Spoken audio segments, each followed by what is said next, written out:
Olá! Nossa aula de português hoje tem um assunto interessante: verbos, né? Os verbos, vamos dizer assim, são tão importantes num texto e você vai ver que o verbo também pode estabelecer sentido, pode trazer compreensão do texto. Então vamos começar a trabalhar? Narizinho correu os olhos pela assistência. Não podia ver nada mais curioso. Besourinhos de fraque e flores na lapela conversavam com baratinhas de mantilha e miosotes nos cabelos. Abelhas douradas, verdes e azuis falavam mal das vespas de cintura fina. Acho que era exagero usarem culotes tão apertados. Sardinhas aos centos criticavam os cuidados excessivos que as borboletas de toucados de gaze tinham com o pó de suas asas. Mamangavas de ferrões amarrados para não morderem. E canários cantando e beija-flores beijando flores e camarões camaronando e caranguejos caranguejeando, tudo que é pequenino e não morde, pequeninando e não mordendo. Observem aqui que o nosso texto, traz aqui algumas palavras que, na verdade, não existem na nossa língua, foram criadas aqui pelo autor, São neologismos. Já vimos neologismos em outras aulas. Então, nós temos palavras que foram criadas com algum objetivo, Então, vamos ver o que traz o nosso enunciado. No último período do trecho, há uma série de verbos no gerúndio que contribuem para caracterizar o ambiente fantástico descrito. Expressões como camaronando, caranguejeando e pequeninando e não mordendo criam principalmente efeitos de: letra A, esvaziamento de sentido. Letra B, monotonia do ambiente. Letra C, estaticidade dos animais. Letra D, interrupção dos movimentos. E letra E, dinamicidade do cenário. Então, o uso dessas palavras, desses neologismos, que seriam verbos no gerúndio, não é? Eles têm um objetivo nesse texto. Quando o autor utilizou, ele queria mostrar algo para nós. E aí, quando nós olhamos as nossas alternativas, nós podemos pensar: esvaziamento de sentido, quer dizer, tem alguma coisa aqui que não tem sentido, que o uso dessas palavras deixaram de atribuir, uma ideia, deixaram de tirar toda a significação do texto? Monotonia do ambiente. Quando nós lemos o texto, será que ficou parecendo que estava tudo parado? Não, Também não. Estaticidade dos animais, eles estavam parados, sem fazer nada, sem sair do lugar? Também não. Interrupção dos movimentos, alguma vez nós percebemos, quando ele fala caranguejeando, se você está falando, se você está caranguejeando, algo está acontecendo. Então, não é interrupção de movimentos. E a letra E, dinamicidade do cenário. Olha a resposta aí. Então, nós temos como correta a letra E. E o que causou, vamos dizer assim, que faz com que a letra E seja correta? Por que nós temos uma dinamicidade, um movimento aí com essas palavras? Nós temos o gerúndio, caranguejeando, mordendo, Por quê? O gerúndio, quando nós trabalhamos com gerúndio, ele é aquele verbo de uma ação, de movimento. Você só usa o gerúndio quando a ação está acontecendo, Está em movimento, E aqui no caso, o gerúndio foi justamente utilizado para que a gente perceba que está acontecendo. os caranguejos, os animais, eles estão fazendo algo. Então é uma dinamicidade, é um movimento, o gerúndio vem trazer para nós. E aí nós temos aqui para você no slide a explicação, né, do uso do gerúndio. O uso do gerúndio nos fragmentos destacados do enunciado sugere o movimento dos seres e a dinamicidade do cenário. Quando a gente fala em gerúndio, né, nós falamos assim, nós temos as formas nominais, o gerúndio, o particípio e o infinitivo, né? Então, o gerúndio é uma das formas nominais dos verbos, né? E ela aqui no nosso slide tem que ela exprime o fato verbal em movimento, transmite a ideia de progressão, duração, continuidade. Por isso, é tão errado, vamos dizer assim, nós usarmos o gerúndio em todas as situações, né? Quantas vezes a gente fala assim, eu vou estar resolvendo o seu problema. Olha, eu vou estar resolvendo significa que eu não vou me comprometer com você. Eu não vou garantir a você que eu vou resolver esse problema, né? Já que o gerúndio é um verbo que denota progressão, continuidade. Toda vez que você perguntar para mim, professora, você resolveu o problema? Eu vou falar assim, não, eu disse que ia estar resolvendo, mas eu não temporalizei essa solução. Então, significa que eu não tenho muito compromisso com isso. Por isso, não é possível esse uso que estão sendo, vamos dizer assim, está sendo feito, né? Normalmente como correto, justamente porque o gerúndio, ele mostra para nós uma ação que está acontecendo, está em progressão. Olhem aqui um exemplo, ação em processo. Então, lembrem sempre que for usar o gerúndio. Eu posso usar o gerúndio quando eu tenho uma ação em processo. Você não está andando, está correndo. Observem que a ação está acontecendo no momento da fala. Aconteceu, está acontecendo e vai continuar acontecendo. É uma ação em processo. Correto o uso do gerúndio. Temos aqui uma canção, né, para não dizer que não falei das flores. Observem aqui, o que esse gerúndio quer dizer para nós?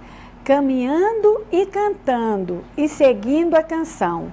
Somos todos iguais, braços dados ou não. Nas escolas, nas ruas, campos, construções. Observe que quando ele usa o gerúndio aqui, caminhando e cantando e seguindo, né? Os verbos no gerúndio denotam, mostram para nós essa progressão das ações, essa continuidade. Nós estávamos, estamos e ainda continuaremos, né, caminhando, cantando e seguindo as canções, certo? Então, sempre que for usar o gerúndio, prestem atenção se é uma ação de movimento, se é uma ação em progressão, para poder não usá-lo de forma incorreta. Também nós podemos usar o gerúndio quando uma ação é simultânea a outra, né? Estava lendo enquanto ela gritava. Sim, eu estava lendo, continuo lendo e ela gritando, né? Enquanto ela gritava. É uma ação simultânea a outra. Também é correto usar o gerúndio. Agora, veja aqui o nosso exemplo, né? Vou estar resolvendo o seu problema, Senhor. Olha, quando a gente liga assim nesses 0800, né, para resolver algum problema, geralmente o telefonista vira para nós e diz: eu vou estar verificando a situação, Senhor. Eu vou estar retornando para te dar uma solução, Senhor. Esse uso não é correto, né? Esse uso não é correto, porque quando você recebe um telefonema, o que você tem que usar é: eu vou resolver ou eu vou verificar o seu problema e dar uma solução, não é? Nós queremos uma resposta realmente concreta E quando você diz que vai estar verificando, vai estar solucionando, você aí deixa aberto no tempo uma ação que pode progredir para a vida toda, sem solução, certo? Então aqui no texto que nós vimos, no texto que nós olhamos aqui da questão do Enem, vocês viram que o verbo, né, não serve só para mostrar uma ação, ele não serve só para mostrar o que está acontecendo, ele pode dar sentido ao texto, de acordo com a forma que ele é, né, que ele é empregado. Viram como a palavra no texto, ela tem uma significação muito maior do que ela sozinha? Então aqui, nós temos aqui só chamando a atenção de vocês para lembrar lá, quando vocês estudaram as formas nominais, né? O que são essas formas nominais? O gerúndio, o infinitivo e o particípio. São formas nominais do verbo, porque ainda que com valor verbal, desempenham funções próprias dos nomes, substantivos, adjetivos e advérbios. Por isso são chamados de nominais. Veja o exemplo. Eles chegaram cantando, né? Aqui um gerúndio com função de advérbio. O modo como eles chegaram. Amar é viver. Observem que esse amar, né? Aqui ele tem uma função de substantivo, é um sujeito. Sujeito do verbo ser, não é? O que é viver? Amar. Então aqui ele deixa de ser verbo, ele tem a função de substantivo. É um infinitivo com função de substantivo. A casa já estava arrumada, né? Um particípio com função de adjetivo, né? Que é um predicativo, né? Com função de adjetivo, função adjetiva, a palavra arrumada. Perceberam então por que eles são chamados, né? As formas são chamadas de nominais? Porque, apesar de serem verbos, eles assumem funções adjetivas no texto, certo? Então vamos para mais uma questão. A crônica muitas vezes constitui um espaço para reflexão sobre aspectos da sociedade em que vivemos. Eu, na rua, com pressa, e o menino segurou no meu braço. Falou qualquer coisa que não entendi. Fui logo dizendo que não tinha, certa de que ele estava pedindo dinheiro. Não estava. Queria saber a hora. Talvez não fosse um menino de família, mas também não era um menino de rua. É assim que a gente divide. Menino de família é aquele bem vestido, com tênis da moda e camiseta de marca, que usa relógio e a mãe dá outro se o dele for roubado por um menino de rua. Menino de rua é aquele que, quando a gente passa perto, segura a bolsa com força porque pensa que ele é pivete, trombadinha, ladrão. Na verdade, não existem meninos na rua. E toda vez que um menino está na rua, é porque alguém o botou lá. Os meninos não vão sozinhos aos lugares. Assim como são postos no mundo, durante muitos anos também são postos onde quer que estejam. Resta ver quem os põe na rua e por quê. Então vamos aqui, nós temos uma crônica que é um relato de situações, né, do nosso cotidiano, de uma forma mais poética, com a escolha maior das palavras, mas as crônicas, elas colocam para nós, né, situações comuns do nosso dia a dia. Então vamos ver o que o nosso enunciado pede. No terceiro parágrafo, não existem meninos de rua, existem meninos na rua, a troca de pelo na determina que a relação de sentido entre menino e rua seja. Letra A. de localização e não de qualidade. Letra B, de origem e não de posse. Letra C, de origem e não de localização. Letra D, de qualidade e não de origem. Letra E, de posse e não de localização. Olha, o que essa questão cobra? Cobra a sua atenção para o significado que essa palavrinha tão pequenininha, que é a preposição, pode atribuir ao texto, né? A relação dessa preposição com as palavras a que ela está ligada pode atribuir ao texto. Então, vamos ver qual é a nossa resposta. A letra A. Substitui de rua, que seria como são os meninos, uma qualidade, por na rua, que indica circunstância espacial. Então, quando ela deixa de usar o de rua e passa a usar na rua, ele quer dizer que ser de rua, né, não é uma qualidade do menino, é a localidade, né? Ele está na rua, ele não tem a qualidade de ser de rua, né? Então, a substituição do de e na faz toda a diferença, né? Um menino de rua, né, é um menino de família, é uma qualidade, que aqui no caso ela não quer dizer que ele tem essa característica de ser de rua. Ele está na rua, é o local que ele está, certo? Então, a questão é a resposta é a letra A. Agora, prestem atenção, né? Toda vez que vocês forem ler o texto, para essas pequenas palavras, as conjunções, as preposições, elas fazem toda a diferença no texto.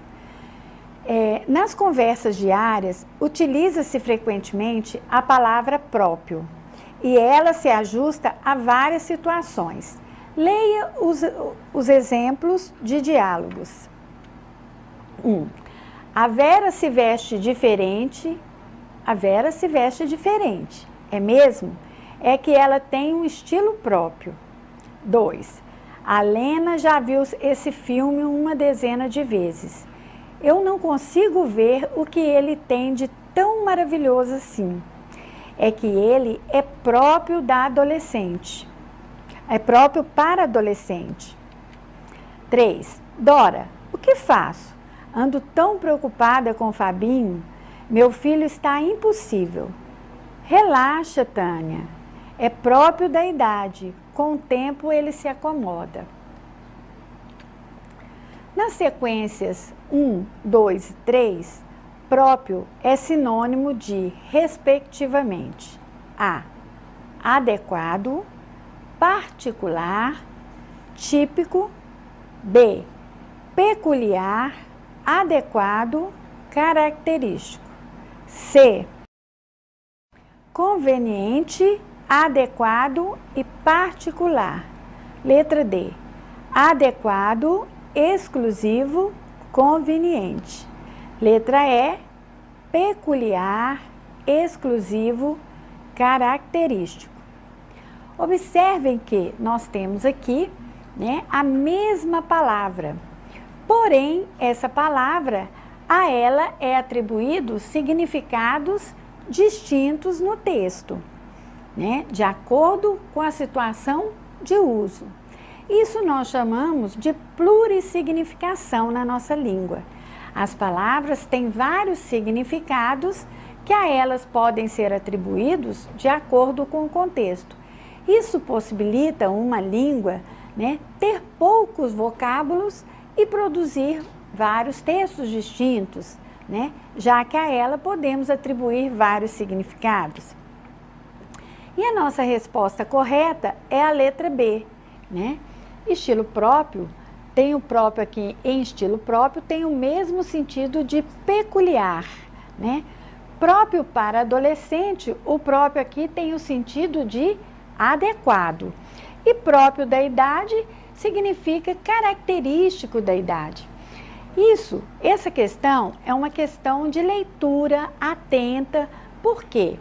As palavras, elas adquirem o significado, né? Dentro do contexto, dentro do texto. Vamos voltar à leitura do texto para a gente comentar mais um pouquinho. A Vera se veste diferente. É mesmo, é que ela tem um estilo próprio, um estilo todo dela, né? E peculiar tem esse sentido. Então, próprio tem o mesmo sentido de peculiar, né? Porque aqui no nosso, nós temos que analisar pelas alternativas que a gente tem. A Lena já viu esse filme uma dezena de vezes. Eu não consigo ver o que ela tem de tão maravilhoso, o que ele tem de tão maravilhoso assim. É que ele é próprio para adolescente. Então, o filme é adequado, é da forma que os adolescentes gostam, né? É próprio para o adolescente, é adequado, né? Foi feito para aquela faixa de idade. E Dora, o que faço? O que eu faço? Ando tão preocupada com o Fabinho, meu filho está impossível. Relaxa, Tânia, é próprio da idade. Com o tempo, ele se acomoda. Então, quando ela fala, relaxa, Tânia, né? Essa situação de ser impossível é característico, né? É próprio, é característico da idade, certo? Então, nós aqui vimos aqui que a mesma palavra, o mesmo significante, quer dizer, a mesma sequência de letras e sons, dentro do texto, adquiriu um significado diferente, né? Essa é uma característica da língua, né? A língua é viva, as palavras estão aí e elas podem adquirir os significados diferentes dentro do contexto. A esse fenômeno da língua, né, nós chamamos de polissemia, né? É quando uma palavra, né, a mesma palavra adquire 2, 3, mais, né, vários significados, de acordo com o texto que nós temos aqui, né? Aí a leitura possibilita o entendimento, certo? E todas as línguas têm essa plurissignificação das palavras. Isso é que possibilita, né, que a gente tenha, produza vários textos. Aí nós temos aqui, só para lembrar, viram lá que a preposição de e na faz toda a diferença? Não são só as preposições de e na. Vamos aqui ao nosso exemplo. A mãe agrada o filho. Olha só, quando eu digo a mãe agrada o filho, significa faz carinho, né? Acaricia, denga o filho. Agora, quando eu digo a mãe agrada ao filho, eu quero dizer que causa prazer, satisfaz o filho. Observem aqui que o uso ou não da preposição mudou totalmente o sentido. Viram como essas palavrinhas tão pequenininhas fazem a diferença? Vamos a um outro exemplo. Eu namoro com a Lúcia. Olha, você namora com a Lúcia? Então a Lúcia é sua vela, não é? Nós acabamos sempre usando essa preposição aí, com a Lúcia, ou com o João, ou com o Pedro. Só que quando você diz que namora com alguém, significa que você está namorando a sua namorada ou o seu namorado com uma vela do lado, né? A vela é o com. Então, quem namora, namora alguém. Se está com alguém, é porque namora João com Pedro tomando conta, certo? Mais um exemplo aqui, né? Só aqui a resposta para você, né? Com a Lúcia. E aqui mais um exemplo. Estou apaixonado. Pedi à minha noiva que casasse comigo. Então, olha só. Que casasse comigo. Aí nós temos um outro exemplo aqui. Estou apaixonado. Pedi à minha noiva para casar comigo. Olha, pedir que e pedir para. Será que é a mesma coisa? Será que eu posso falar tanto pedir que casasse ou pedir para casar? Não posso falar um ou outro. O significado é diferente. Então vamos ver qual é o significado. Pedir para, pedir licença. Então você não pede a sua namorada para casar com você, porque você não pede licença a ela para casar com você. Você solicita que ela se case com você, não é? Você pede para, quando você pede ao seu chefe para liberar você, né, para enforcar uma sexta-feira, para viajar, ou que você pede para que alguém dê licença para você fazer algo, certo? Então, pedir que é solicitar alguma coisa a alguém. Então, você pede que o seu namorado ou a sua namorada se case com você. Então, aqui, esses exemplos é para você prestar atenção quando for ler algum texto que esteja na questão, prestando atenção nas conjunções, prestando atenção nas preposições, prestando atenção no significado das palavras. Uma leitura atenta para responder bem firme lá, bem seguro da resposta, né, que você vai marcar, requer essa atenção, porque as palavras fazem diferença no texto, certo? Bom, então nós vamos pedir a você mais uma vez que acesse o nosso site. Nós estamos lá com todas as aulas para que você possa rever essa nossa aula, as outras aulas, as aulas de outras disciplinas. Até a nossa próxima aula.